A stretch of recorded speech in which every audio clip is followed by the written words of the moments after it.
Well, I have a copy of the Inspector General Act here in front of me, and it says, among other things, that it's your responsibility to conduct and supervise audits and investigations relating to the programs and operations of your agency. That's correct. So I'm asking you if your agency has, in fact, according to Bloomberg, extended $9 trillion in credit, which, by the way, works out to $30,000 for every single man, woman, and child in this country.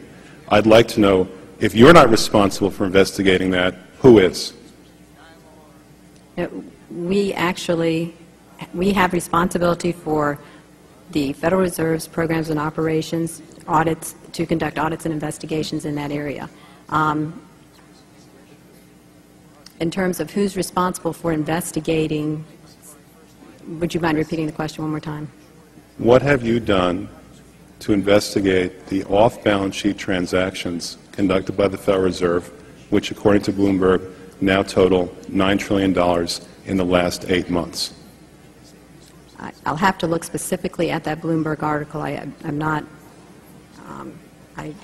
know if I have actually seen that particular one.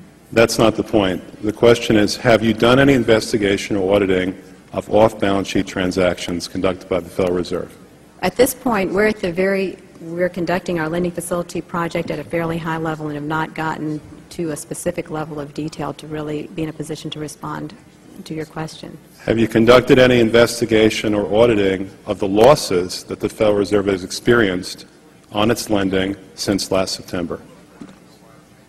We're still in the process of conducting that review. Until we actually, go out and gather the information, I'm not in a position to really respond to the specific question. So are you telling me that nobody at the Federal Reserve is keeping track on a regular basis of the losses that it incurs on what is now a $2 trillion portfolio? I don't know if you're telling me that you're mentioning that there's losses. I'm just saying that we're not, until we actually look at the program and have the information, we are not in a position to say whether there are losses or to respond in any other way to that particular. Mr. Chairman, my time is up, but I have to tell you honestly, I am shocked to find out that nobody at the Federal Reserve, including the Inspector General, is keeping track of this.